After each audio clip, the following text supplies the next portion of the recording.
Hello बच्चों, कैसे हो आप सब? तो बच्चों आज की जो हमारी क्लास है वो रहेगी न्यूमेरिकल डिस्कशन पे, ठीक है? ये जो न्यूमेरिकल है बच्चों ये हमने आपको याद होगा थर्सडे वाली क्लास में दिया था, होमवर्क था आपका ये। आई होप आप सबने किया होगा इसको। अभी देखते हैं बच्चों अगर किसी का नहीं हो पाया है, तो इसको करने का तरीका क्या है? इसमें हमें 2 चार्जेस दिए हुए थे Q और -2Q दोनों के बीच में कुछ सर्टेन डिस्टेंस था Q और -2Q के बीच में। अब इन्होंने बोला है कि जो इलेक्ट्रिक फील्ड है at the location of Q जहाँ पे हमारा चार्ज Q है ये हमारे पास Q चार्ज है और कुछ डिस्टेंस दूर क्या है -2Q चार्ज है, ठीक है? तो इन्होंने क्या बोला है कि जहाँ पे हमारा Q है, वहाँ पे इलेक्ट्रिक फील्ड E है, ठीक है? इस लोकेशन पे इलेक्ट्रिक फील्ड E है। तो ये इलेक्ट्रिक फील्ड किसकी वजह से? -2Q की वजह से। हमें क्या बताना है कि -2Q पे यहाँ पे इलेक्ट्रिक फील्ड क्या होगा, ठीक है? ये बताना था हमें। अगर मैं मानूँ कि इनके बीच में R डिस्टेंस है बच्चों, तो E की वैल्यू क्या बनेगी? कि इलेक्ट्रिक फील्ड लगा कौन रहा है? -2Q चार्ज और कितना डिस्टेंस है? R डिस्टेंस दूर है, R स्क्वायर। ये मैग्नीट्यूड बनेगा इलेक्ट्रिक फील्ड का, -2kq/r स्क्वायर। ठीक है बच्चों? अब अगर मैं बात करूँ इस E की, इसको E डैश बोल देता हूँ, जो कि हमें निकालना है। तो E डैश क्या बनेगा बच्चों? यहाँ पे इलेक्ट्रिक फील्ड किसकी वजह से आएगी? Q चार्ज की वजह से, kq और डिस्टेंस कितना है? R है, R स्क्वायर। kq/r स्क्वायर बना E डैश। अब kq/r स्क्वायर यहाँ पे भी है, अगर यहाँ से वैल्यू निकालोगे तो क्या आएगा बच्चों? -E/2, ठीक है? -2 को इस साइड ले आएँगे, तो kq/r स्क्वायर की वैल्यू क्या आएगी? E/2। तो E डैश क्या बना हमारा? -E/2, ठीक है? तो जो -2q चार्ज की लोकेशन पे जो इलेक्ट्रिक फील्ड बनेगी बच्चों, वो -E/2 बनेगी, ठीक है? इसकी हाफ और डायरेक्शन क्या रहेगी? अपोज़िट, ठीक है? माइनस साइन क्या बता रहा है? डायरेक्शन को, ठीक है बच्चों? ईज़ी सा था। मूव करते हैं हमारे नेक्स्ट क्वेश्चन पे। इस क्वेश्चन में बच्चों हमारे पास क्या है? 2 स्फीयर्स हैं इक्वल रेडियाई के, ठीक है? दोनों आइडेंटिकल चार्जेज़ हैं। एक पे चार्ज -20 कूलम्ब और एक पे +10 कूलम्ब, ठीक है? और उनको एक फिक्स्ड सेपरेशन पे रखा हुआ है, ठीक है? जैसे -20 और +10 को हमने r डिस्टेंस पे रखा हुआ है, ठीक? अब इस केस में इन दोनों के बीच में जो फ़ोर्स लग रही है बच्चों वो है F फ़ोर्स, ठीक? कि ये दोनों एक-दूसरे पे जो फ़ोर्स लगा रहे हैं वो ये है। अब क्या किया कि हमें फ़ोर्स निकालनी है कब? जब हमने इनको लिया, टच करवाया और वापिस उसी सेम डिस्टेंस पे हमने इनको रख दिया, ठीक है? अगर पहले r डिस्टेंस था, तो अभी भी r डिस्टेंस पे हमने रख दिया। अब इनके बीच में क्या फ़ोर्स लगेगी, वो निकालनी है हमें, ठीक है? हम मान लेते हैं कि F डैश फ़ोर्स लगेगी। लेकिन टच करवाने से क्या होगा बच्चों? टच करवाने से चार्ज रीअरेंज होगा। अभी दोनों चार्जेज़ क्या है? आइडेंटिकल है। आइडेंटिकल चार्जेज़ में इक्वल अमाउंट ऑफ चार्ज दोनों पे आ जाएगा टच करवाने के बाद, ठीक है? जैसे कि नेट चार्ज कितना है अभी? -20 कूलम्ब +10 कूलम्ब। तो नेट चार्ज आएगा बच्चों -10 कूलम्ब, ठीक है? तो अभी इस पे -20 है, इस पे +10 है। जब इनको टच करवाएँगे, तो ये सारा चार्ज एक साथ इकट्ठा होके नेट चार्ज क्या बनेगा? -10 कूलम्ब, ठीक है? तो इस -10 कूलम्ब का आइडेंटिकल बॉडी होने की वजह से हाफ पोर्शन ये लेगा, हाफ पोर्शन ये लेगा, ठीक है? यानी कि ये जो टोटल चार्ज है, ये अब इक्वली डिस्ट्रीब्यूट हो जाएगा दोनों स्फीयर्स पे।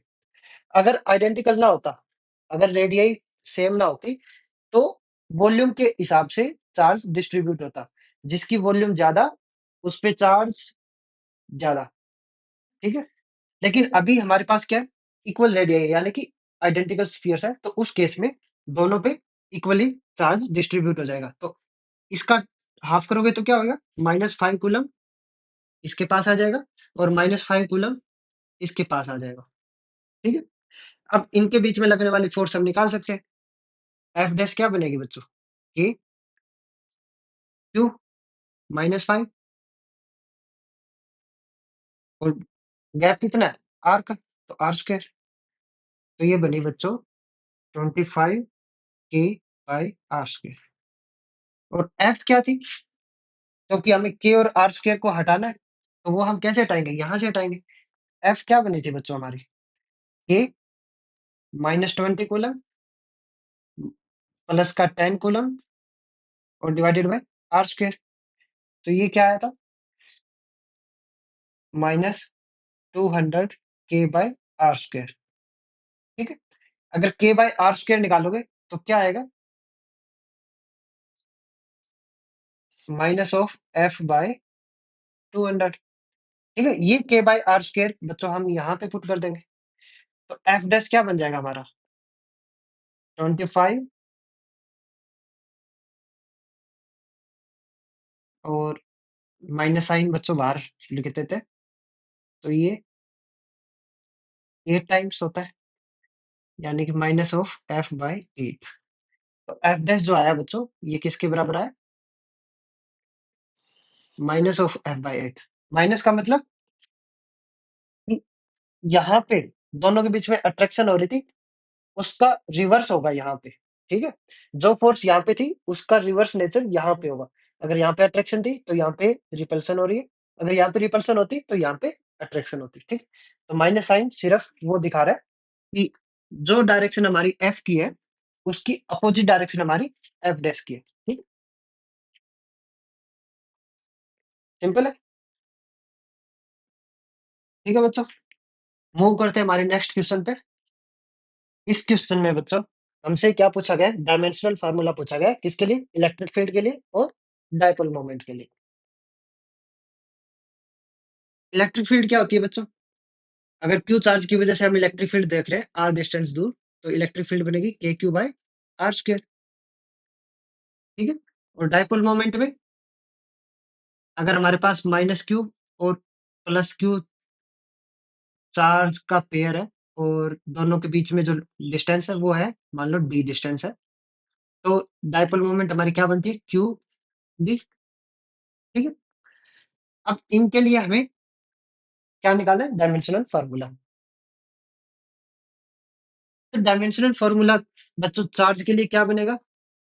k तो कांस्टेंट है और कांस्टेंट का डायमेंशनल फार्मूला क्या होता है? कुछ नहीं होता, ठीक है? 1 होता है। तो इलेक्ट्रिक फील्ड के लिए अगर हमें डायमेंशनल फार्मूला देखना हो, तो वो क्या आएगा बच्चों? चार्ज के लिए डायमेंशनल फार्मूला और ये जो r है, r हमारा क्या होता है? डिस्टेंस होता है, उसके लिए डायमेंशनल फार्मूला। चार्ज का डायमेंशनल फार्मूला क्या आएगा बच्चों? हमारे पास 7 फंडामेंटल्स क्वांटिटी होती है, length, mass, time, charge, temperature, luminous intensity और अमाउंट ऑफ सब्सटेंस,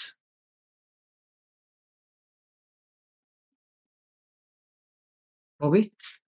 इसके लिए L, मास के लिए m, टाइम के लिए t, चार्ज के लिए एम्पियर यूज कर लेते हैं बच्चों, टेम्परेचर के लिए केल्विन यूज कर लेते हैं, इसके लिए CD, T छोटा और ये मोल, ठीक है बच्चों? तो इन 7 फंडामेंटल क्वांटिटीज का यूज करके हम किसी भी क्वांटिटी का डायमेंशनल फॉर्मूला निकालते हैं। तो चार्ज तो इनमें है नहीं, तो चार्ज कैसे निकालोगे? ओह! चार्ज नहीं बच्चों, करंट होता है, ठीक है? फंडामेंटल क्वांटिटी करंट है, चार्ज नहीं। तो करंट का यूज़ करके हम चार्ज निकाल सकते हैं। करंट क्या होता है? Charge flow per unit time, ठीक है? तो यहाँ से चार्ज क्या बनेगा बच्चों?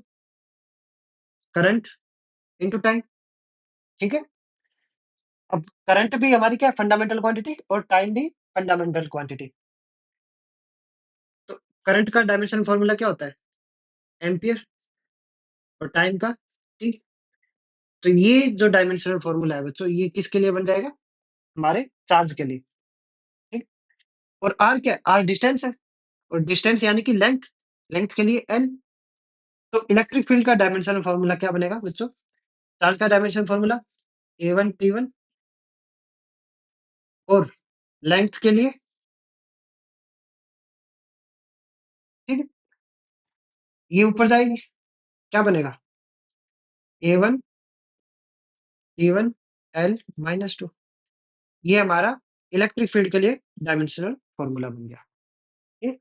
ऐसे डायपोल मोमेंट के लिए Q क्या है? चार्ज, चार्ज का भी अभी हमने देखा है डायमेंशनल फ़ॉर्मूला। और D क्या है बच्चों? D डिस्टेंस यानी कि लेंथ, और लेंथ के लिए L। तो डायपोल मोमेंट के लिए डायमेंशनल फ़ॉर्मूला क्या बनेगा? A1 T1 L1, ठीक है? मूव करते हैं हमारे नेक्स्ट क्वेश्चन पे। इस क्वेश्चन में क्या है बच्चों? हमारे पास 2 पॉइंट चार्ज है, ठीक है? जो कि एक दूसरे को रिपेल कर रहे हैं 100 न्यूटन की फोर्स से, ठीक है?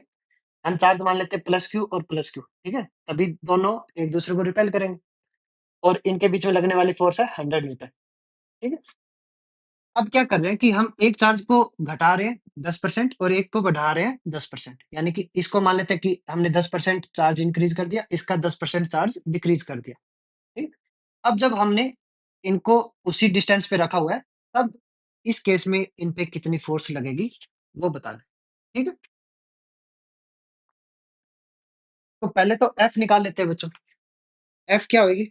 K Q Q divided by R square, ठीक है? और कितनी लग रही है? 100 न्यूटन, ठीक है? यानी K Q square by R square हमारा किसके बराबर है? 100 न्यूटन के बराबर है। अब हमने क्या किया? इस चार्ज को 10% बढ़ाया। पहले चार्ज Q था, Q चार्ज का हमने क्या कर दिया? इसको 10% बढ़ाओगे यानी कि इतना चार्ज हमने ऐड कर दिया इसमें, ठीक है? 10/100 10% बनेगा, ठीक है? और ये जब हमने इसमें ऐड किया तो नेट चार्ज क्या बन गया? Q प्लस Q/10, तो ये हो जाएगा 11 Q/10, ठीक है? और इसको हमने 10% घटाया है, यानी कि Q चार्ज से हमने क्या बना दिया? Q माइनस 10 Q/100, और ये क्या बन जाएगा? 9 Q/10, ठीक है? Q माइनस Q/10 करोगे तो 9 Q/10 आएगा एलसीएम लेने के बाद। तो अब जो नए चार्ज है, ये क्या? ये 10% इंक्रीज़ होके बना 11 Q/10 और ये 10% डिक्रीज़ होके बना 9 Q/10, ठीक है? ये हमारे नए चार्जेज़ हैं। तो इन पे लगने वाली फ़ोर्स क्या बनेगी? F dash K 11 Q/10 9 Q/10 divided by R square, okay? यहाँ से 10 10 100 हो जाएगा और 11 निन्वे 99, okay? K Q square by R square. K Q square by R square हमारा क्या है? 100 न्यूटन के बराबर है।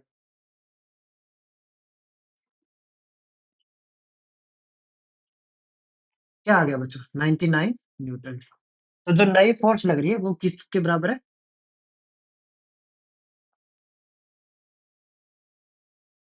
ठीक है? ईज़ी था। हमें बस ये ध्यान रखना है कि जो इंक्रीज़ कर रहे हैं, वो हम ऐड कर रहे हैं, ठीक है? Charge is increased by reduced by 10% and increased by 10%। By का मतलब होता है कि उसमें ऐड कर रहे हैं। अगर ये होता रिड्यूस्ड टू 10%, तो उस केस में Q का हम क्या बना देते? 10 Q/100, यानी कि Q को रिड्यूस करके 10% बढ़ा दिया इसका। लेकिन अभी क्या है? रिड्यूस्ड बाय 10%, यानी कि उसको सिर्फ़ 10% हमने कम किया है उसमें से, ठीक है? तो उसमें से 10% कम किया है तो Q माइनस 10 Q/100 होगा, ठीक है? बाय और टू में हेला हो जाएगा, ठीक है? बाय का मतलब उसमें से उतना कम किया या फिर उसमें उतना ऐड किया। लेकिन अगर टू होता, रिड्यूस्ड टू, इंक्रीज़्ड टू, तब वो होता कि फाइनल क्वांटिटी हमारी इसके बराबर है, 10% के बराबर। ओके? ठीक है बच्चों? आगे तो सिंपल सा है। मूव करते हैं हमारे नेक्स्ट क्वेश्चन पे। ये बहुत ही अच्छा क्वेश्चन है बच्चों।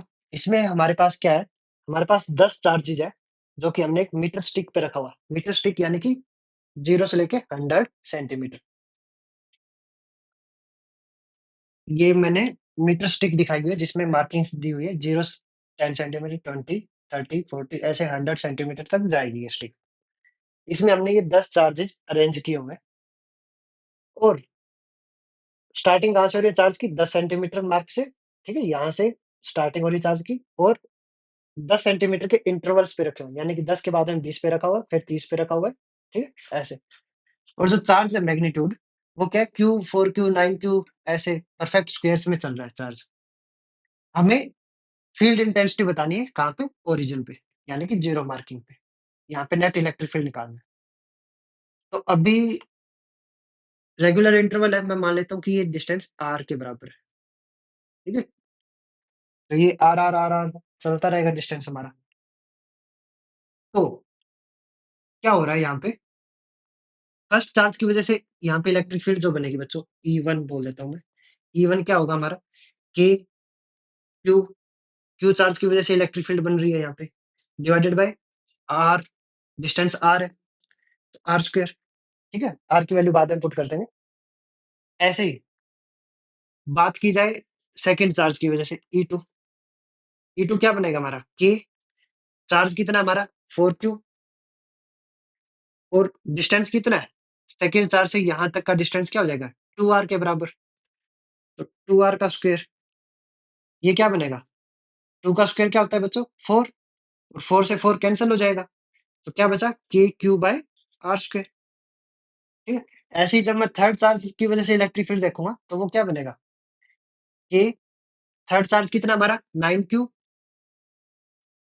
डिस्टेंस क्या बनेगा? R, R, R यानी कि 3R, 3R का स्क्वायर, 3 का स्क्वायर क्या होएगा? 9, 9 से 9 कैंसल हो जाएगा, क्या बचा? KQ by R square.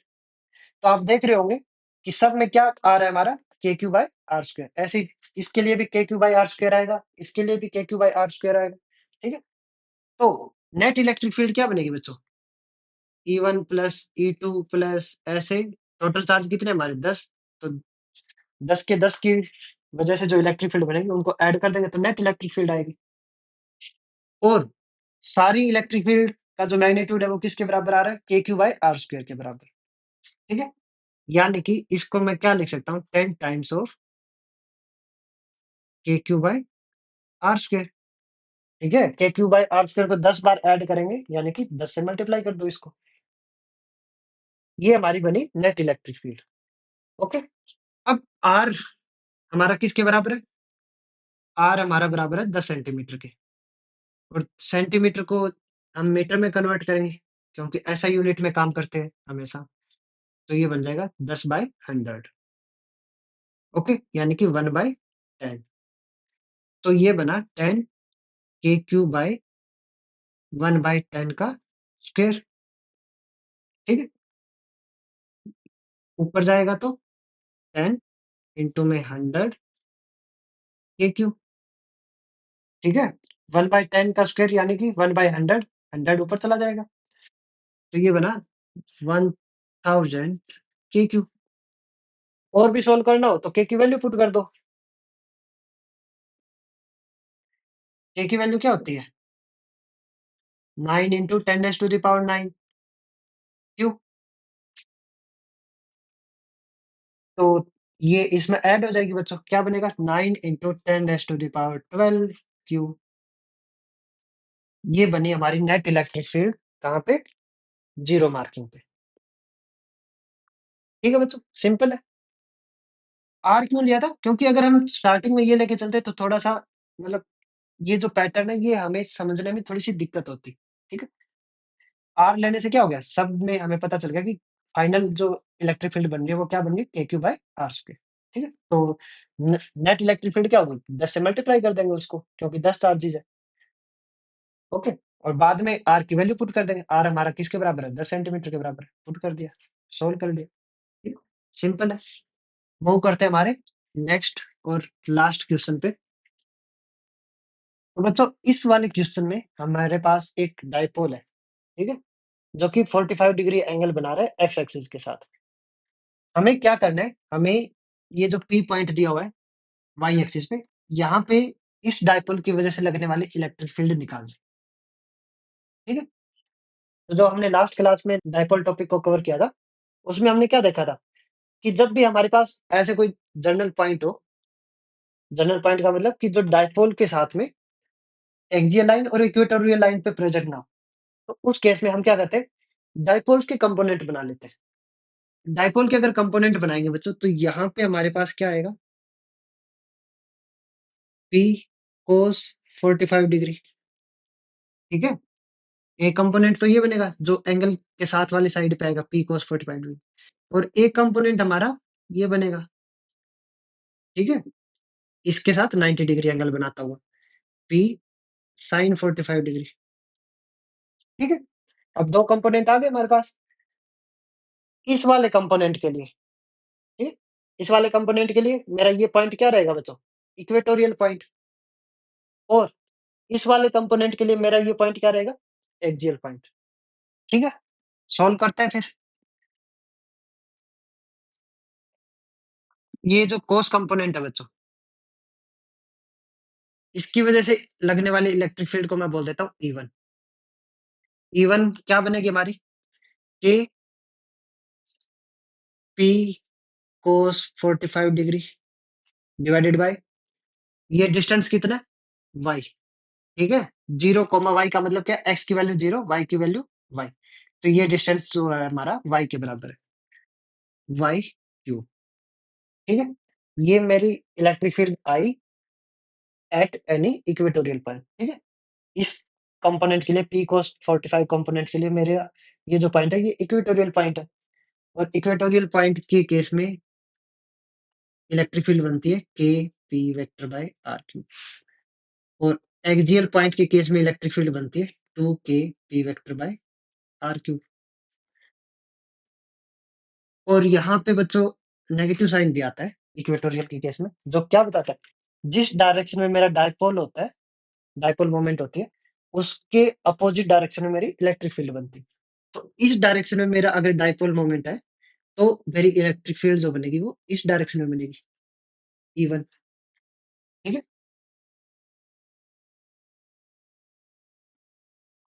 उसके बाद में बच्चों ये जो मेरा डाइपोल है, dipole moment P sin 45 degree, इसकी वजह से लगने वाली इलेक्ट्रिक फील्ड को मैं बोल देता हूँ E2, ठीक? तो E2 क्या बनेगा? 2K P vector sin 45 degree divided by इसके लिए भी डिस्टेंस कितना है? Y रहेगा, Y क्यूब, ओके?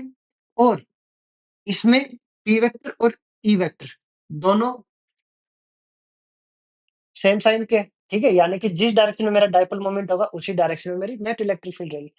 तो मेरा जो डाइपोल मोमेंट है वो इस डायरेक्शन में नीचे की ओर, तो यहाँ पे लगने वाली इस कंपोनेंट की वजह से इलेक्ट्रिक फील्ड हमारी इस डायरेक्शन में रहेगी, ठीक है? नीचे की ओर, ठीक है? अब नेट इलेक्ट्रिक फील्ड क्या आएगी बच्चों? E1 और E2 को सोल्व करके आएगी। तो E जो नेट रहेगा मेरा वो क्या रहेगा? E1 square plus E2 square का अंडर रूट। E1 स्क्वायर क्या बनेगा बच्चों? ये महा ये मैं यहाँ पे मैग्नीट्यूड ले रहा हूँ, तो इसका मैग्नीट्यूड क्या बनेगा? K P cos 45 क्या होता है? 1/√2 डिवाइडेड बाय Y क्यूब, और इसका स्क्वायर, और यहाँ पे 2K P 1/√2 sin 45 डिग्री भी 1/√2 होता है, इसका होल स्क्वायर और अंडर रूट। तो यहाँ पे क्या बन रहा है? K P by √2 Y cube. KP by √2 Y cube यहाँ भी है बच्चों, यहाँ भी है, कॉमन ले लेते हैं, ठीक है? स्क्वायर, अंदर क्या बचा? 1, और यहाँ क्या बचा हमारा? 2 का स्क्वायर 4, ठीक है? यहाँ पे 1 बचा, 1 का स्क्वायर 1 रहेगा। यहाँ पे मेरा 2 बचा, ये पार्ट तो कम कॉमन में चला गया, ठीक है? तो 2 का स्क्वायर 4, ये बचा हमारा 5 और ये स्क्वायर टर्म हमारी बाहर आ सकती है। बाहर आके क्या लिखेंगे? KP बाय √2 y क्यूब और ये √5, इसको मैं कैसे लिख सकता हूँ? √5/2 KP बाय y क्यूब। तो अगर मैग्नीट्यूड की बात करो, तो जो नेट इलेक्ट्रिक फील्ड है वो इतने मैग्नीट्यूड की है। और अगर डायरेक्शन देखोगे, तो डायरेक्शन मैं मान लेता हूँ कि ये जो मेरी नेट इलेक्ट्रिक फील्ड है, ये अल्फा एंगल बना रही है E1 के साथ में। तो tan अल्फा मेरा क्या रहेगा बच्चों? E2 बाय E1, ठीक है?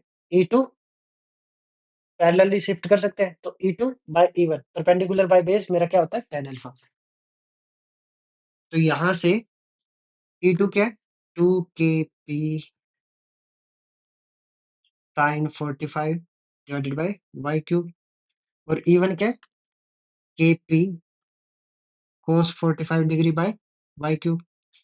sin 45 cos 45 सेम ही होता है, 1/√2 कैंसल हो जाएगा, KP कैंसल हो जाएगा, y क्यूब कैंसल हो जाएगा, क्या बचा? 2, यानी कि tan अल्फा मेरा क्या आया? 2 अल्फा tan इनवर्स 2।